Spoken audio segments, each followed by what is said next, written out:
live in my body. You live by my rules. I'm sorry. I don't know what came over me. Please let me fix it so I can break it again. You are a loser. So, Mr. Serkis, I've got to ask you the first question. Why Venom? What was the attraction for you to do this movie? I used to be a massive Spider-Man fanatic when I was a kid. That kind of went away, but then I got a call from Tom Hardy kind of a few years ago, and he was Tom's someone who I've wanted to work with for years, either as an actor or director, and we've been talking about doing something together. And I got a call from him before the first Venom saying, "Andy, I'm thinking of using performance capture for this character I might be doing." And I didn't know what it was, and then the movie came out. He didn't then call me back for a bit. The movie came out and I realized he was talking about Venom. And then when the second one came along, I got another call from Tom saying, "Look, Andy, how do you feel about coming on board?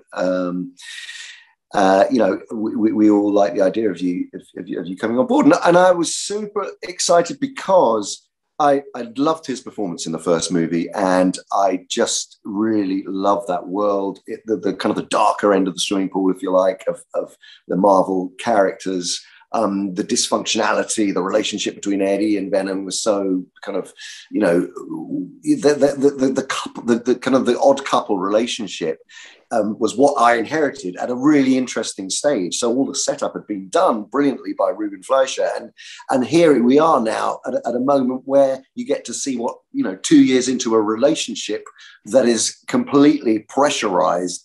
But both of whom have their own agendas and want me time, where that's going to go. And then also the introduction of one of the great supervillains in Carnage, and getting a chance to explore that world and design that character and bring him off the page, and bring that character to life, and work, of course, with the incredible Woody Harrelson. So what's not to like?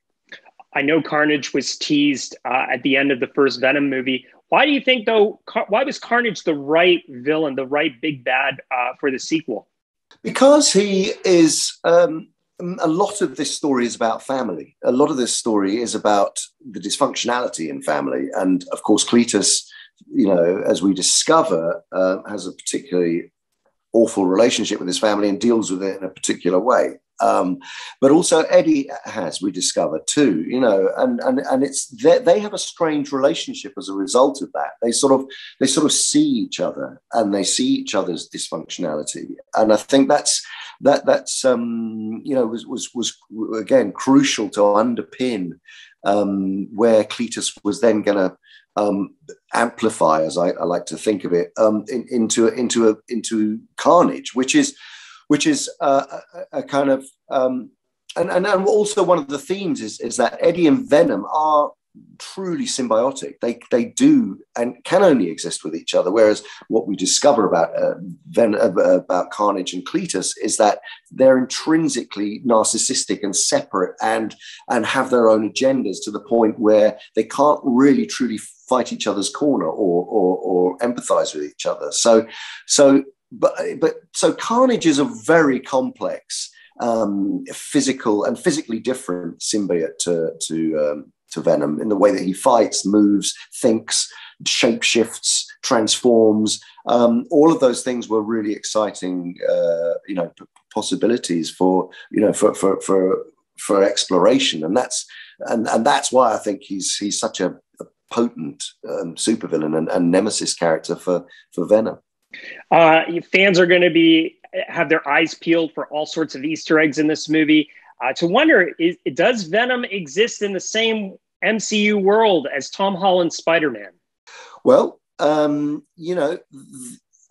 course, those characters in the comics spend time together. So eventually, who knows, one day they might come together to dance around each other.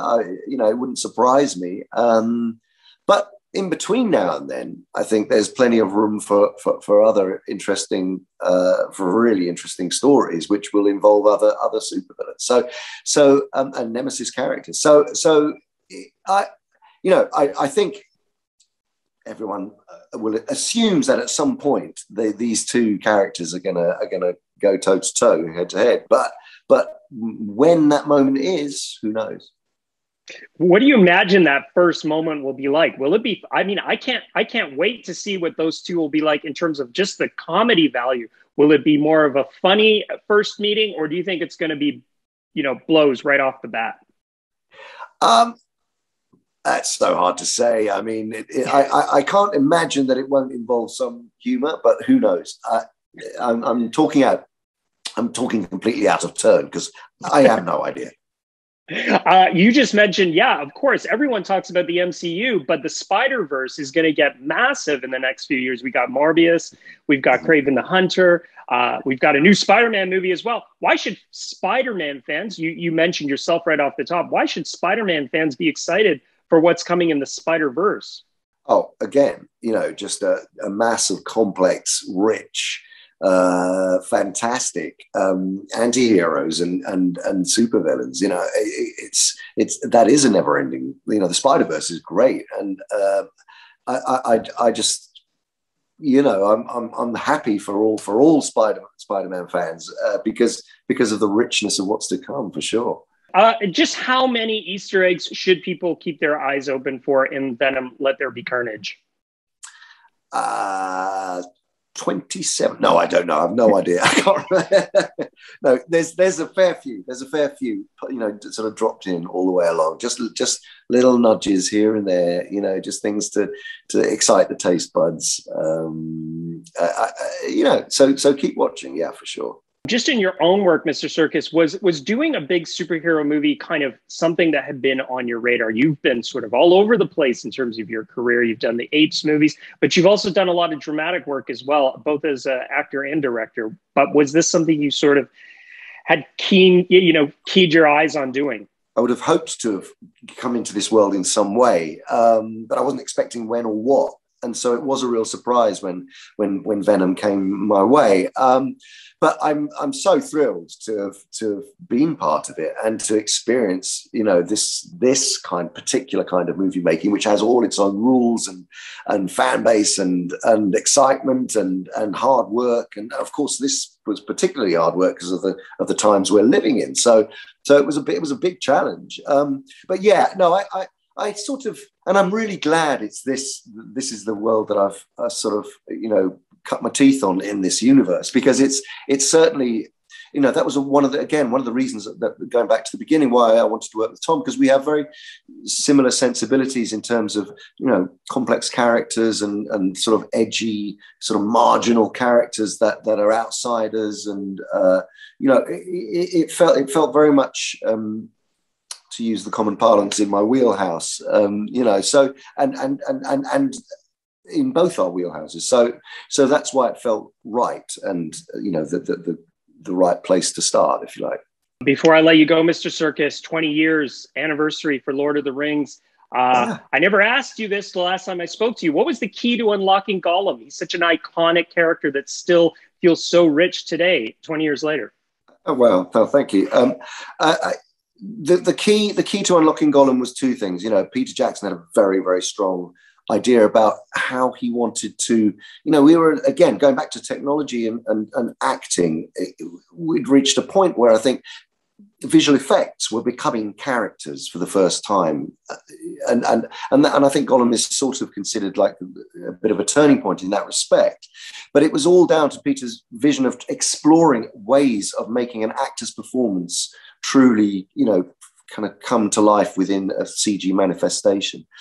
But in terms of the character choices that I had, I mean, I always thought that the Ring, I always thought of the Ring as, I wanted to make it believable, and for me to play it, to have it, the power of the Ring means something that I could kind of latch onto in a meaningful way. So it was really the notion of it being like a powerful drug, like an addiction to this thing, which not only controls his mind but completely depletes his body. But he can't ever get enough of it, So that, and then the dual personalities and the fighting that ensues between the two parts of the personality, really was based on that notion.